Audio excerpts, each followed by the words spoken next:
E aí pessoal, tudo certo com vocês? Na aula de hoje abordaremos novamente o tema propriedades dos materiais. Porém, a gente vai estar focando nos pontos mais importantes, ok? Então, vamos lá, turma? Então, turma, a gente viu que a química ela estuda a matéria, sendo matéria tudo aquilo que ocupa lugar no espaço e possui massa. Então, a química vai estar estudando as transformações que envolve essa matéria e a energia associada a essas transformações, ok? A gente viu algumas características da matéria. Como eu acabei de falar, a matéria é tudo aquilo que tem massa e ocupa lugar no espaço. As matérias elas podem ser encontradas na forma de substância e sob a forma de mistura. A substância, pessoal, é aquele tipo de matéria que vai estar apresentando ali uma composição fixa. Por exemplo, vai ter ali substâncias que são simples, que vão ser aquelas substâncias formadas por um único tipo de elemento químico. Por exemplo, aqui o ferro metálico e aqui outro exemplo que é o gás oxigênio, que é o O2. As substâncias ainda podem ser substâncias compostas, que são aquelas substâncias formadas por dois ou mais elementos químicos.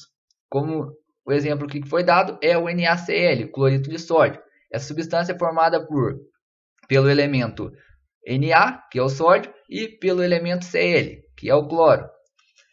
E a matéria, pessoal, ela pode estar sendo encontrada sob a forma de mistura. O que é uma mistura? Uma mistura, pessoal, é formada por duas ou mais substâncias. As misturas, elas podem ser homogêneas ou podem ser heterogêneas. As misturas homogêneas, elas apresentam uma composição uniforme, um aspecto uniforme, apresentando então uma única fase. Por exemplo, pega um copo de água e um pouco de açúcar e mistura. Então, você vai ver ali que apresenta uma única característica, um único aspecto naquela mistura. Então, isso se trata de uma mistura homogênea. Você não consegue estar diferenciando a água do açúcar. E as misturas podem ser ainda heterogêneas, que é quando a mistura apresenta mais de uma fase ali, certo? Por exemplo, água e óleo. Se a gente pegar e misturar água e óleo, você vai conseguir identificar a água e conseguir identificar o óleo. Então, você identificou aí duas fases. Então, se é duas fases, trata-se então de uma mistura heterogênea. Aí, pessoal, a matéria ela vai ter algumas propriedades. Primeiramente, vamos estar falando sobre as propriedades gerais. O que são essas propriedades gerais? São aquelas características, pessoal, que vão ser aplicadas a qualquer tipo de matéria, que não vai depender da constituição dessa matéria. Por exemplo, massa e volume. A gente consegue determinar a massa e o volume de qualquer tipo de matéria, ok? Aí depois vem as propriedades específicas. O que são essas propriedades específicas? Elas são propriedades, pessoal, que são particulares de determinado tipo de matéria. Essas propriedades, elas servem para diferenciar um material do outro.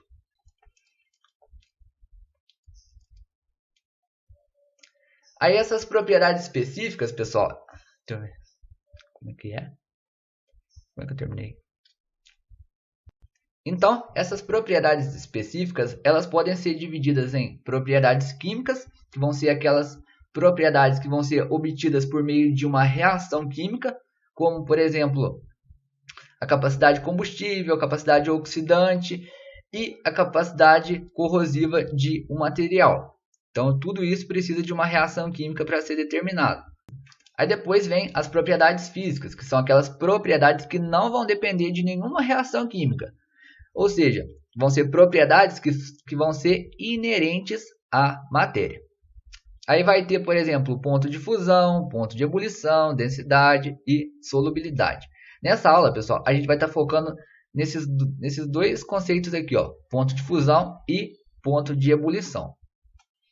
Mas antes ainda da gente estar falando sobre ponto de ebulição e ponto de fusão, pessoal, a gente precisa estar entendendo como é a organização estrutural dos estados físicos da matéria. Então, a gente vai estar falando sobre os principais estados físicos da matéria, que é o sólido, o líquido e o gasoso.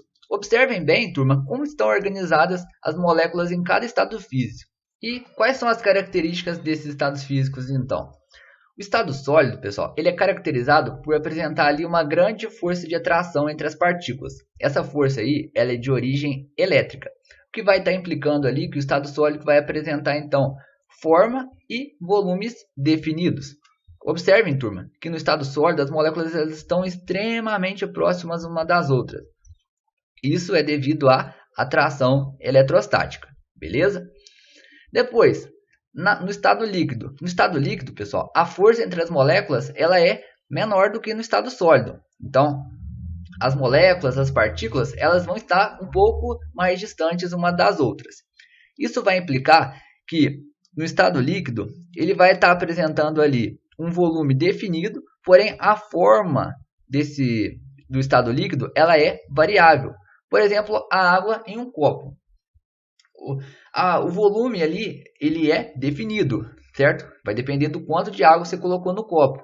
Porém, a forma que a água vai estar assumindo no copo vai depender do modelo do copo, beleza? E no estado gasoso, turma, a força entre as partículas ali, as moléculas do gás, ela é quase inexistente. Isso vai fazer com que as partículas do gás elas fiquem distantes uma das outras. E outra coisa importante de estar falando sobre o estado gasoso é que o volume e a forma dele é variável. Então, pessoal, vai ter alguns fatores que vão poder afetar o estado físico, fazendo com que uma substância ela saia de um estado e vá para outro, ok? Vão ser dois fatores importantes que a gente precisa estar falando, pessoal. Temperatura e pressão. O que é temperatura? A temperatura, pessoal, é uma grandeza física que vai estar medindo ali o grau de agitação das moléculas. Quanto maior a temperatura, maior vai ser o grau de agitação molecular, beleza? E outro fator que pode alterar o estado físico de uma substância é a pressão. Se a gente pegar a definição de pressão, a gente vai ver que é uma grandeza física que mede a força aplicada perpendicularmente a uma superfície. Trata-se de uma grandeza física escalar que pode ser calculada pela razão entre a força e a área. Resumindo, turma, pressão é a força aplicada em uma determinada área. E outra coisa importante, pessoal, da gente estar falando é sobre a pressão atmosférica, que é a força exercida por uma unidade de área pela coluna de ar atmosférica que está acima de nós. Ela é resultante da colisão entre inúmeras moléculas presentes no gás atmosférico e os corpos que estão inseridos nesse gás. Então, turma, a gente pode estar resumindo pressão atmosférica como sendo uma força que é exercida pelos gases que compõem a atmosfera. E essa pressão atmosférica ela é resultante da colisão entre esses gases. Então, pessoal, uma substância ela pode estar passando de um estado físico para outro. Então, cada passagem de estado físico, pessoal, recebe um nome. Então, por exemplo, a passagem de uma substância do estado sólido para o estado líquido é chamada de fusão. A passagem de uma substância do estado líquido para o estado gasoso é chamada de vaporização. E a passagem do estado gasoso para o estado líquido é chamada de condensação. E a passagem do estado líquido para o estado sólido é chamada de solidificação. Pode acontecer ainda, turma, de uma substância passar do estado sólido para o estado gasoso. Esse processo aí ele é chamado de sublimação. E pode acontecer ainda de uma substância passar do estado gasoso para o estado sólido. Esse processo, então, ele vai ser chamado de ressublimação. Para isso tudo estar acontecendo, pessoal, como eu disse anteriormente, é preciso ter ali variação da pressão ou da temperatura. Agora, turma, a gente vai estar focando no ponto de fusão e no ponto de ebulição. O ponto de fusão, pessoal, ele vai corresponder à temperatura em que o material vai passar do estado sólido para o estado líquido. E o ponto de ebulição. O ponto de ebulição, pessoal, ele corresponde àquela temperatura de passagem do estado líquido para o estado gasoso. Aqui, turma, tem uma tabela com pontos de fusão e ebulição de várias substâncias. Observem que o ponto de fusão ele é sempre menor que o ponto de ebulição. Por que isso acontece? Porque, pessoal, normalmente uma substância ela passa do estado sólido para o estado líquido. Aí depois que ela vai passar do estado líquido para o estado gasoso.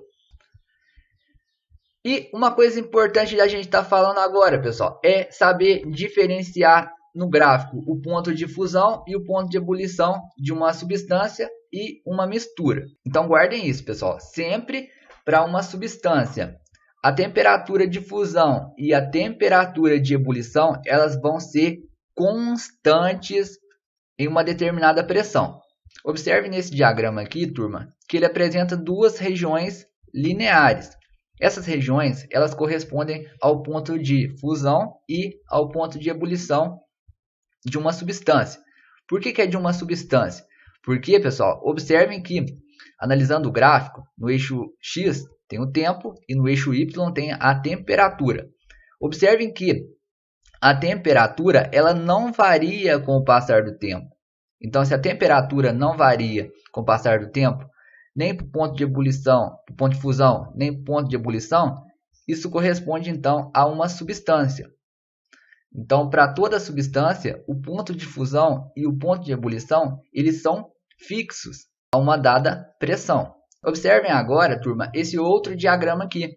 Observem que ele já não apresenta mais aqueles patamares lineares que apresentava nesse diagrama. Então, esse diagrama aqui, ele corresponde a um diagrama de uma mistura. Em uma mistura, pessoal, o ponto de ebulição e o ponto de fusão, eles são variáveis com o passar do tempo. E outra coisa importante da gente estar falando, pessoal, é os estados físicos em cada ponto do diagrama. Sempre, pessoal, abaixo do ponto de fusão, a gente vai ter o estado sólido, tá certo? No ponto de fusão, a gente vai encontrar ali dois estados físicos, o estado sólido e o estado líquido. Acima do ponto de fusão, sempre vai existir o estado líquido. O estado líquido ele vai estar entre o ponto de ebulição e o ponto de fusão, ok? E no ponto de ebulição? No ponto de ebulição, pessoal, sempre vai existir o estado líquido e o estado gasoso. E acima do ponto de ebulição? Acima do ponto de ebulição, pessoal, só vai estar existindo ali o estado gasoso. Isso vale, pessoal, para um diagrama de substância e para um diagrama de misturas.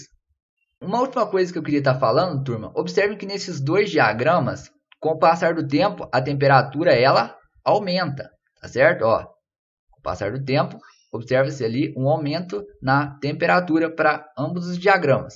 E nesse outro diagrama aqui, turma, nesse outro diagrama, observem que a temperatura, ó, ela vai diminuindo com o passar do tempo. Então, qual que é a diferença desses dois diagramas? Esse diagrama e esse, pessoal, eles correspondem a diagramas de aquecimento, enquanto esse outro diagrama aqui, ele corresponde a um diagrama de resfriamento. Então, turma, fiquem atentos aos estados físicos em cada ponto desse diagrama de resfriamento. Então é isso, turma. Peço que vocês façam os exercícios da semana 1 do PET Complementar Volume 1. Se ficou com alguma dúvida, não deixe de tirar essas dúvidas lá pelo WhatsApp, tá joia? Bons estudos a todos, até a próxima então e valeu!